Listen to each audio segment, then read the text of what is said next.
सातव्या मुलीची सातवी मुलगी या मालिकेच्या आजच्या भागात आपण पाहणार आहोत. नेत्रा, अद्वैत, शेखर आणि केतकी नाश्ता करत बसलेले असतात आणि मग तितक्यात रुपाली त्या ठिकाणी येते आणि ती हसतच शेखरकडे बघत म्हणते की काय बिंडोक राजाध्यक्ष, आज साडी नेसायला विसरलास की काय तू? आठवतंय ना तुला, साडी नेसून तू त्या वावशीच्या थेरड्यासोबत कशी फुगडी घातली होतीस ते? आणि ते ऐकून शेखर दुसरीकडे जाऊन बसतो तर रुपाली नेत्राला विचारत असते की काय ग, तू तुझ्या लाडक्या सासऱ्याला सांगितलं नाही का त्याने काय काय केलं आहे ते? आणि मग त्यानंतर ती म्हणते की तो अर्धवटराव कुठे आहे आणि ती फाल्गुनी ती नाही का आली इथे? मात्र त्यावर कोणीच काही उत्तर देत नाही. तर रुपाली हसतच त्या सगळ्यांकडे बघत म्हणत असते की जरी तुम्हाला वाटत असलं ना की आता सगळं काही तुमच्या मनाप्रमाणे घडत आहे, तरीही असं नाही आहे, कारण ही शांतता वादळापूर्वीची आहे. आणि मग ती नाश्ता करायला सुरुवात करते, मात्र त्यात मीठ कमी असते म्हणून ती मग मीठ आणायला जाते आणि मग येता येता अद्वैतला म्हणते की बावळट राजाध्यक्ष, तू सुद्धा खूप शहाणपणा केलास आणि तुझं हे शहाणपण बघून त्या त्रिनयनेला देखील भरून आलं असेल. पण मग त्यानंतर जेव्हा ती खुर्चीवर बसायला जाणार इतक्यात नेत्रा खुर्चीला लाथ मारते आणि त्यामुळे रुपाली खाली पडते. सगळेजण हसू लागतात तर नेत्रा तिला विचारत असते काय झालं, पडलीस का तोंडावर? अशीच सवय करून घे, कारण यापुढे तू तोंडावरच पडणार आहे. त्यामुळे रुपाली तिच्यावर चिडते आणि ती नेत्राला म्हणते की हे काळाचं चक्र नक्की फिरणार. आज तुमच्या मनासारख्या गोष्टी घडत आहेत, पण उद्या माझ्याही मनासारखं घडेल आणि जेव्हा माझ्या मनासारखं घडेल तेव्हा तो तुमचा शेवटचा दिवस असेल, एवढं लक्षात ठेवा. आणि मग ती रागातच तेथून निघून जाते. पण ती मनाशी म्हणत असते की काही झालं तरी आता मला लवकरात लवकर 5वी पेटी शोधायला हवी.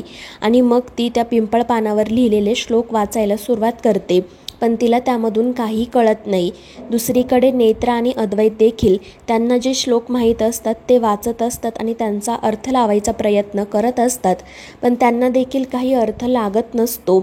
आणि मग त्यानंतर नेत्राला अचानक क्लिक होतं की देवी देवतांची ऊर्जा म्हणजे दैवी ऊर्जा, आणि कदाचित आपल्याला याबद्दल वावशीच्या मंदिरामध्येच काहीतरी समजेल. आणि मग ती अद्वैतला म्हणते की साहेब पटकन तयार व्हा, आपण लगेच वावशीला जाऊ. पण अद्वैत तिला समजावतो की नेत्रा, अशा परिस्थितीमध्ये आपण दोघे वावशीला नाही जाऊ शकत.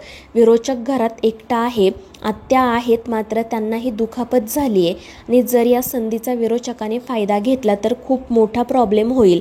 त्यावर नेत्रा म्हणते पण साहेब, मला असं वाटते की आपल्याला मंदिरात जाऊन नक्कीच काहीतरी मार्ग सापडेल, आपल्याला जायलाच हवं.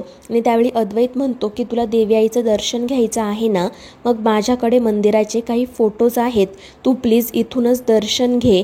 आणि त्यामुळे नेत्राचाही नाईलाज होतो. अद्वैत तिला लॅपटॉपवर असणारे देवीचे फोटोज दाखवतो आणि त्यावेळी मग नेत्रा देवीचा आशीर्वाद घेत म्हणते की आई, आम्हाला मार्ग दाखव, 5वी पेटी लवकरात लवकर सापडू दे. आणि मग त्याच वेळी ती देवळाचा फोटो बघत असताना तिला संकेत येतो आणि त्या संकेतामध्ये तिला फक्त देवी आईचं मंदिर दिसतं. मग अद्वैत तिला विचारतो की नेत्रा काय झालं, काय दिसलं तुला संकेतात? त्यावर नेत्रा म्हणते की मला फक्त देवी आईचं देऊळ दिसलं, कोणतीही व्यक्ती दिसली नाही किंवा कोणतीही घटना घडताना दिसली नाही. असं माझ्यासोबत पहिल्यांदाच घडलं आहे. नेमकं देवी आईला मला काय संकेत द्यायचा असेल, या सगळ्यातून काय सांगायचं असेल? आणि हे सगळं काही ऐकून अद्वैतही काळजीत पडतो. त्यानंतर मग ते दोघेजण याबद्दल इंद्राणीला सांगतात. इंद्राणीसुद्धा विचारात पडते की फक्त देऊळ दिसण्यामागे काय कारण असेल. आणि मग ती नेत्राला विचारते की या सगळ्याचा संबंध 5व्या पेटीशी असेल का? तर अद्वैत म्हणतो हो आत्या, कदाचित असू शकतो. तर नेत्रा म्हणते की हो आत्या, मलाही असंच वाटत आहे. आणि तुम्हाला आठवते का, ग्रंथामध्येच लिहिलं होतं की त्या 5ही पेट्या विसवेस म्हणजेच आपल्या वावशी गावात आहेत. 4 पेट्या आपल्याला तिथेच सापडल्या, म्हणजे 5वी पेटीसुद्धा त्या ठिकाणीच असेल. आणि मग अद्वैत म्हणतो की आपण आबांना कॉल करून याबद्दल विचारूयात. तर इंद्राणी म्हणते हो नेत्रा, आबांना सांग की गावात किंवा देवळाच्या आसपास घडणारी प्रत्येक घटना आम्हाला सांगा. नक्कीच या सगळ्याचा संकेताशी आणि पेटीशी काहीतरी संबंध असेल. आणि त्यावर नेत्रा हो म्हणते. तर दुसरीकडे रुपालीला पुन्हा विचित्र विनेचा आवाज यायला सुरुवात होते. तो आवाज तिच्या कानात घुमत असतो, पण रुपालीला नेमकं काय होतंय तेच कळत नाही. आणि मग त्यानंतर ती म्हणते की मला विचित्र विना हवी आहे. आणि मग ती त्या दक्षिण दिशेला जशी झाडाखाली बसली होती तशीच रूममध्ये बसते आणि विचित्र विना प्रकट होईल याची वाट बघते, पण विना काही प्रकट होत नाही. त्यामुळे रुपाली म्हणते की याचा अर्थ असा तर नसेल ना की माझी वशीकरणाची शक्ती परत आली आहे. तर दुसरीकडे शेखर अद्वैतला सांगतो की मला त्या साईटवरच्या काळेकरांचा फोन आला होता. ते मला विचारत होते की घरी सगळं काही ठीक आहे ना, जर तुम्हाला काही मदत हवी असेल तर आम्हाला सांगा. त्यावर अद्वैत म्हणतो पण ते असे का विचारत होते, त्यांना काही कळलं आहे का? आणि त्यावर शेखर म्हणतो की त्यांना नक्कीच काहीतरी कळलं असणार कारागिरांकडून. त्यावर अद्वैत म्हणतो पण कारागीर त्यांना का काही सांगतील? त्यावर शेखर म्हणतो की ते रात्री ड्रिंक्स करतात आणि कदाचित त्याच ओघात ते बोलून गेले असतील. त्यावर अद्वैत म्हणतो पण बाबा जर ही गोष्ट सगळ्यांना समजली तर खूप मोठा प्रॉब्लेम होईल.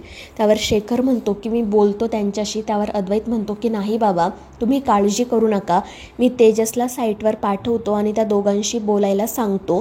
त्यावर शेखर म्हणतो ठीक आहे. आणि मग अद्वैत तेजसकडे जातो. तर शेखर किचनमध्ये आणि तितक्यात रुपाली त्या ठिकाणी येते. तिला समोर बघून शेखर आपली वाट बदलतो, पण रुपाली पुन्हा त्याच्या समोर जाऊन उभी राहते. ती मुद्दाम शेखरला म्हणत असते की काय बिंडोक राजाध्यक्ष, आता तुला माझ्याकडे बघायचं सुद्धा नाहीये का?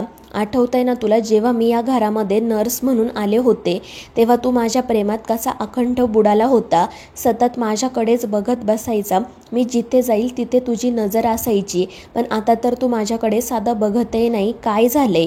आणि मग त्यानंतर हसतच म्हणते की बिंडोक राजाध्यक्ष, तू खरंच बिंडोक आहे, नामर्द आहे, कारण मी तुझ्या बायकोला मारलं, आईला मारलं, तुझ्या बापाला मारण्यामध्ये सुद्धा माझा मोठा वाटा होता, पण तरीही तू काही करू शकत नाही. जर तुझ्यात हिंमत असेल ना तर माझ्या डोळ्यात डोळे घालून विचार मला जाब. आणि त्यावेळी ती शेखरची कॉलर पकडते आणि त्याला तिच्या डोळ्यात बघायला सांगते. शेखरही तिच्या डोळ्यात बघू लागतो. रुपालीला असं वाटतं की तिने आता शेखरला वश केलं आहे, पण शेखर मोठमोठ्याने हसू लागतो. दुसरीकडे नेत्रा तिला आलेल्या संकेताबद्दल आबांना सांगते. तर आबांनाही कळत नाही की तिला संकेतात फक्त देऊळ का दिसलं, म्हणजे एखादी घटना किंवा व्यक्ती का नाही दिसली. तर नेत्रा म्हणत असते की आबा प्लीज, मला या संकेताचा अर्थ कळायलाच हवा, कारण याचा अर्थ 5व्या पेटीशी संबंधित आहे. तुम्ही देवळाच्या परिसरात घडलेली प्रत्येक गोष्ट आम्हाला सांगा. आणि त्यावर आबासुद्धा हो म्हणतात.